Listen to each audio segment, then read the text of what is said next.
그러면 그 불이 번지죠.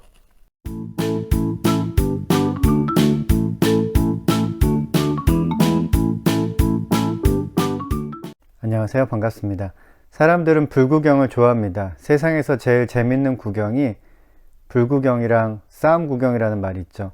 그런데 싸움 구경은 보고 있으면 마음이 불편해질 때가 많습니다. 하지만 불구경은 보고 있으면 마음이 편해집니다. 물론 이제 사람에게 해가 되지 않는 불구경을 의미하는 거고요. 모닥불을 피워놓고 이렇게 불을 보고 있으면은 묘하게 빨려 들어가는 느낌이 듭니다. 현대인들은 불을 손에 가지고 다니죠. 네. 어떤 불을 가지고 다니면 핸드폰을 가지고 다닙니다. 핸드폰은 일종의 재미있는 불입니다. 일단 거기서 빛이 나고요. 이 재미있는 불은 그 안에 스토리도 담겨 있고 친구들과 대화할 수도 있고 그 다음에 동영상도 볼 수 있습니다. 그런데 사람들은 왜 불을 좋아할까요? 그 이유는 사람도 일종의 불이기 때문인 것 같습니다. 사람도 일종의 불이라고 할 수 있는데요. 아주 뜨겁지는 않지만 37도 정도 되는 따뜻한 불입니다. 지구의 지구 표면의 온도가 어느 정도 되는지 제가 정확히 모르겠지만 어쨌든 37도보다는 낮습니다. 사람이 생명이 있다는 것은 일종의 불을 가지고 있는 것과 같습니다. 그래서 생명이 닿으면 사람의 육체는 주변의 온도와 똑같이 식어버리죠. 조지 버나드 쇼는 다음과 같이 말했습니다. 삶이란 지금 이 순간 내가 들고 있는 횃불과도 같은 것이다. 나는 다음 세대에 횃불을 넘겨주기 전에 그 횃불이 최대한으로 환하게 타오르기를 바란다.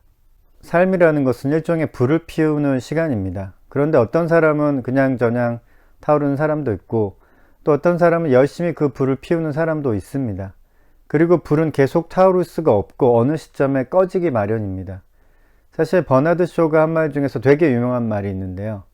우물쭈물하다 내 이럴 줄 알았지 라는 말이 버나드 쇼의 묘비명에 쓰여 있다고 알려져 있습니다. 이 말을 이제 재밌게 번역을 하려고 의역을 한 거라고 합니다. 내 이럴 줄 알았다는 말은 죽을지 알았다는 말입니다. 그런데 우물쭈물하지 않고 정신 똑바로 차리고 살아도 열심히 살아도 사람은 다 죽습니다.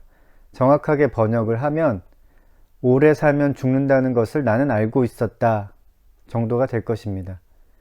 그런데 사람이 태어나면 죽는다는 것을 모르는 사람이 어디 있습니까? 다 알고 있습니다. 사고나 병으로 죽지 않는다고 하더라도 오래 살면 다 죽게 마련이죠. 버나드 쇼가 다른 사람들과 달랐던 점은 버나드 쇼는 그 사실을 늘 인식하고 살았다는 거죠. 제 생각에 버나드 쇼는 사람을 불이라고 생각을 한 것 같습니다. 그리고 그는 생명이라는 불은 언젠간 다 꺼지기 마련이라는 것을 항상 인지하고 살았던 것이죠. 그러니까 살아있을 때 어떻게 살아야 하는지 대충 가닥이 나옵니다. 사람의 생명이 불과 같은 것이라면, 그래서 언젠간 꺼지는 것이 운명이라면 살아있는 동안 최대한 환하게, 멋있게, 아름답게 타오르기를 소망해야 할 것입니다. 그런데 사람이 반짝이는 것을 이제 안에 가지고 있다고 해서 그 사람의 생명이 횃불처럼 막 타오르는 것은 아닙니다.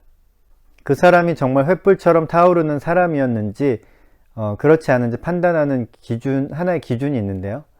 그 기준이 뭐냐면 그 사람이 죽었을 때 얼마나 많은 주변 사람들이 그의 죽음을 애도하느냐입니다.